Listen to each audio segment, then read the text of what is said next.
Here we go. Fire up the chat because Boston has entered it.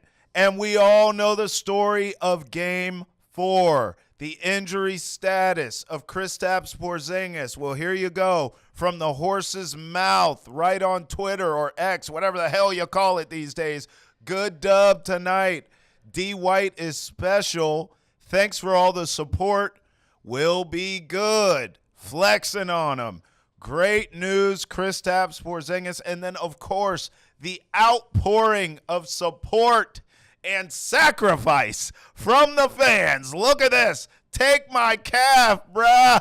Do whatever you got to do to get back out there. Take my leg if you need. Take both. I'll deliver them to the garden. This is why Boston sports is the best. I guarantee you no other fan base is sacrificing body parts to a star player like Boston is. And with that, welcome in to Boston has entered the chat. Travis Thomas here. George Balecki, of course. I mean, hey, you know how we start? Every Boston has entered the chat. We get things off of our chest. Kristaps Porzingis got it off his chest that, hey, good win tonight. D. White special. I'll be fine. Everyone relax. What say you? What do you need to get off your chest? Because I see the wheels spinning for you. You feel the skepticism coming from me I on knew my something end. was coming. We've seen too many calf injuries, whether it's calf strain, whether it's torn Achilles, affect stars across the NBA. And I'll say with Kristaps Porzingis, it was not a matter of if, but when he would get injured. And this has been his history. When Brad Stevens went out and traded for Kristaps Porzingis, we knew the ability he got with a 7'3" shooter, a guy that could protect the rim, score at all three levels. But you look at his history the past few seasons, 25 games missed this past regular season. 17 games missed the year before. 31 missed in 2021-2022. 39 games missed by Kristaps Porzingis in 2021. 25 games missed this season before. Brad Stevens went out and got Kristaps Porzingis and had to get rid of Marcus Smart to do so, but got a true big three here in Boston, giving Jason Tatum and Jaylen Brown the prolific scorer they were missing, but a big that can get it done on both ends of the floor when it comes to rim protection. But this is what you get with a guy that is 7'3", an athletic unicorn, is the injury history. Imaging will be done Tuesday morning. The Celtics and KP will know more then. But best case scenario, this is a minor strain or just a sore calf.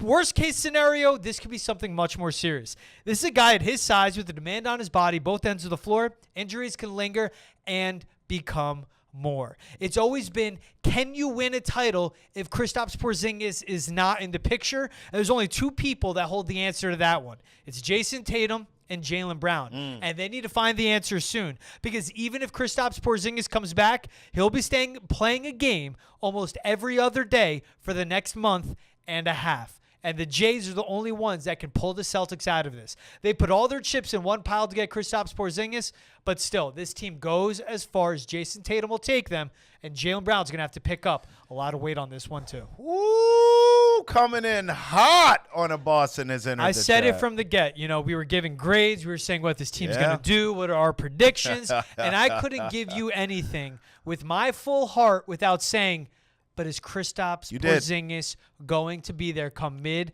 to late June? You did. Because he is the X factor in this team. What he does, they went out and acquired him to beat teams like the Miami Heat because he could rise up and shoot above the smaller guards. Rob Williams was in his role, great player on the defensive end, but offensively got stuck, and they knew how to exploit what he can do. It's always been, what can Kristaps Porzingis do for you? What does he bring to the table? But it's, how does his team play without him?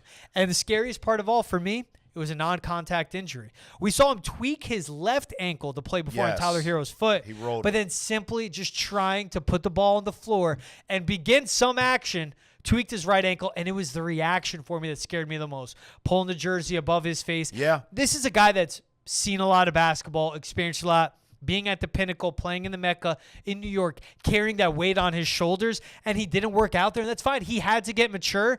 but I think he's going to be optimistic because that's all he knows how to be right now. But in reality, it just doesn't look good for Kristaps Porzingis. And you said it too. Both legs already taped up before all Left this leg happened. looked like it was dealing with something. It did. Look, this is probably not the appropriate time for me to say this after a game when this guy walks out with a walking boot on his right foot, his right leg. But look, I mean, we've already seen this season. Cornette has to step up. Tillman has to step up. You're going to need more minutes from old man Al Horford. I still think the answer to your question that you asked there in your soliloquy, which was great, was can you win a championship because Kristaps Porzingis is healthy in late May and June? And I still think the answer is yes. You need these other guys to step up right now in the interim.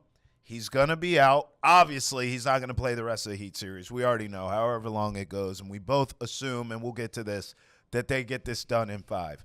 But I don't believe he's going to play in your next series at all, whether it's the Cavs, whether it's the Magic.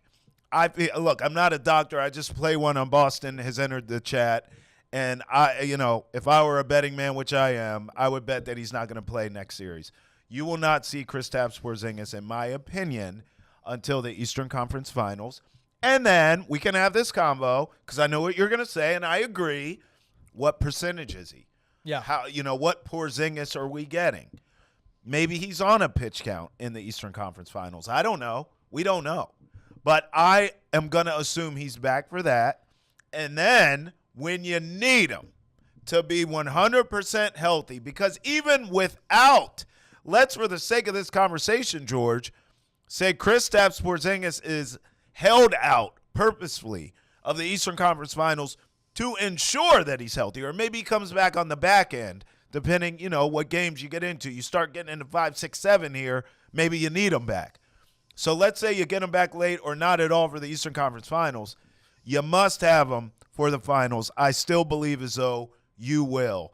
I believe Kristaps Porzingis, for what the Celtics are trying to accomplish here and winning the title, I do think he'll be back healthy, George. Yeah. Keyword, I think he'll be back healthy in time for you to make your NBA Finals push. It's a how healthy for me, but I agree. I mean, at best, and the Celtics should, coming back home, they're lucky they're coming back home, close out this series on Wednesday.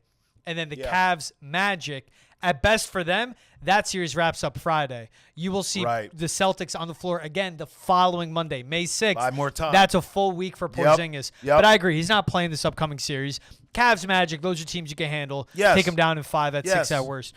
You're drawing the New York Knicks and Jalen Brunson. If they get Mitchell Robinson back, you need him there. But that's a team still they can take down. I think without Porzingis, it's all about who you draw in the finals. But this guy does so much, creates so much from the middle of the post, gets it done defensively as well. And he's been an outlet when Jason Tatum or Jaylen Brown aren't getting it done. Kristaps Porzingis is that mismatch nightmare. He's every inch of 7'3". Tonight, they weren't their best. Jason Tatum, one shot in the fourth quarter. Derek White put up 38 points. But it shows how big this cloud is because Derek White had his career best game. And we haven't even mentioned it until now, getting this far into this podcast. But Kristaps, it's championship or bust with this team. It's not what are you doing in the first round to beat the Heat? What are you going to do to get to the Eastern Conference Finals? No, they were an ankle away from making it back to the finals last year. They were Jason Tatum showing up in the finals, but Steph Curry taking that over 2 years ago. This is a team with the expectations going all in on this roster, bringing in Drew Holiday, trading for Xavier Tillman at the deadline. Yeah. That's a guy that was going to have to play minutes no matter what. But now it's Al Horford looking at Luke Cornett and Xavier Tillman going, time to step up, fellas. This is what we have to do.